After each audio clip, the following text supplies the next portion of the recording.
Hey everybody. So I had a question on my TikTok about how to transition out of one career into another career in a different industry. And I did a response video for them. And in that response, I talked about how you need to track your accomplishments. So what I did, I just spent the last hour doing, or 2 hours doing this, but I used AI to give me a prompt that I can use for Notion to create this tracker. So as you can see, I use Gemini for my prompt. It gave me my prompt, and then it gave me some options. It gave me a simple one, a detailed and structured one, and an emphasis on resume and promotion. So I did a combination of the more detailed and structured with the emphasis on resume and promotion. So I combined those two and I got a prompt that I put into Notion. So Notion allows you to have, or it has AI capabilities, which allows you to use AI to create the type of templates that you need to make. So I gave it my prompt and it gave me this template. So I had to go in and make the actual databases myself and add the different columns and the different categories and all that information for the database. But it gave me a good guide on how to do this. And we're going to do a run through right now.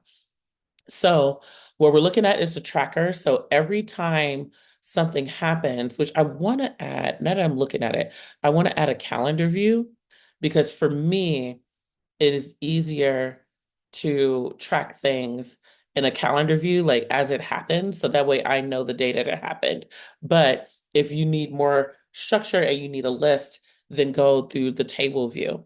But in the tracker, there's the date that it was achieved, a description of what happened. So we're going to say, um, someone said I did great on my report. And then we're going to put achievement type. So it could be positive feedback, it could be a performance goal, it could be a review. For the sake of this example, I'm just going to put positive feedback.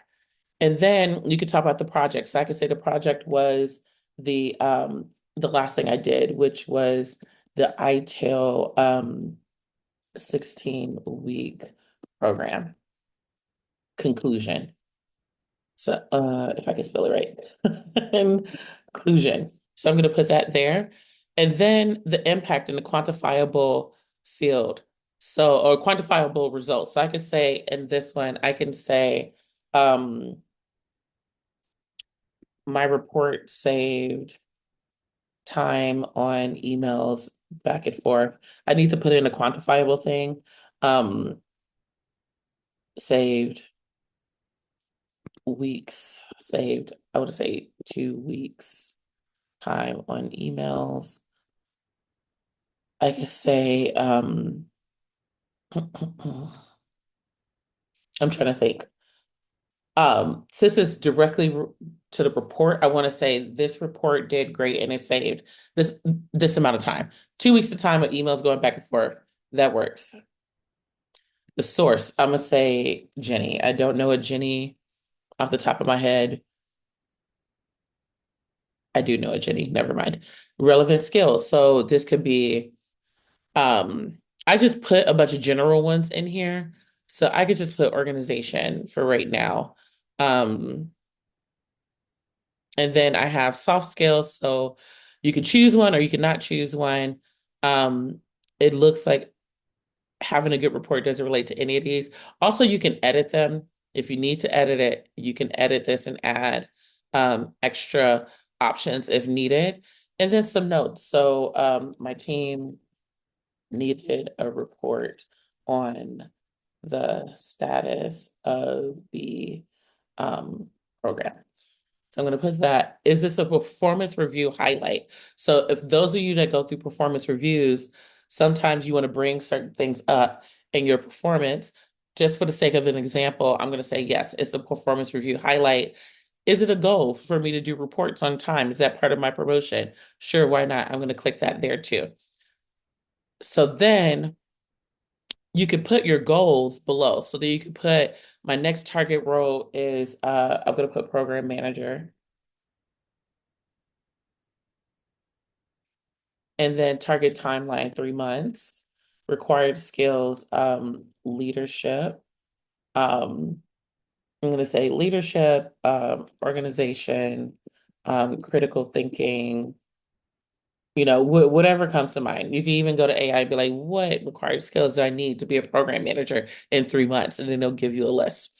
And then required achievements. So depending on the job that you work for, um, if they require certain things, like you have to take on two mentees, or you have to take on, you have to shadow another program manager in another project, you could put that stuff here, and then your metrics. So now we're going to go into the different views. So as you put in different things here, is going to show up down here. So this is focusing on the different skills, specifically, um, let me see, the general skills. So relevant skills. So I'm going to put here, I'm going to add a note there so people can know that that's what's popping up. And you can add more. Let's say you did show a leadership skill. You can add a new one that will fall into, um, let's see, relevant skills. So I could say this one is a leadership one. And then you could put whatever it is that you accomplished there, and it'll show up here. So I'm going to go in and delete. I'm going to delete that one really quick. But yes, so this just shows you your relevant skills and like where you're at across the board. This could be customizable depending on the role that you're going for. And then here's the achievement type. So let's say you need more contributions to your team. You could quickly see like, okay, you need more stuff here rather than positive feedback. So it just gives you an overall view of like what you need more of, or what you're doing great in. And then performance review materials. So the hardest thing when I was a consultant was, how do I um, gather all the stuff that I did over time for my performance review? Like you literally the last 2 weeks before your performance review, you're scraping through all the situations that you've been in, all the problems you encountered, and you're trying to remember all the stuff that you did, is going to show up here because I clicked performance review highlight. This is something that I want to highlight in my performance review. So it'll show up down here. And then this was the notes from AI telling me how to do that piece. So let's see. Oh no. No. Oh, I see what it's doing. I keep trying to click this. Okay, turn into heading 3. There we go. So now your portfolio, so evidence of your readiness for promotion. So let's say that this is required for you to have a promotion, like it's one of the goals that is in alignment of how you get a promotion. All you gotta do is check that here, and it'll show up down here. So that way, if somebody's like, you're not ready for a promotion, you could be like, well, according to these things that I need to accomplish, I achieved this, that, and the third. Like you could defend yourself in terms of that promotion. And then that is it. So there's just some extra tips for you to use. Make sure that you're using it regularly.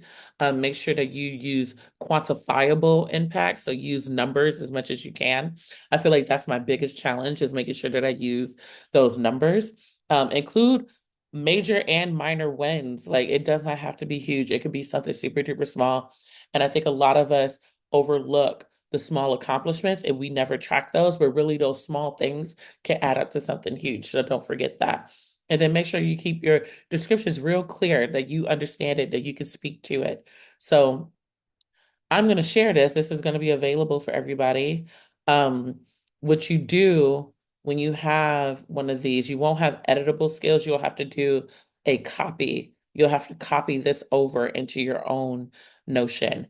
Um, but yeah, that's it. That's everything. If you have any questions, if you need something specific for your career, like let me know. This was really fun for me to do. I love doing this type of stuff. So yeah.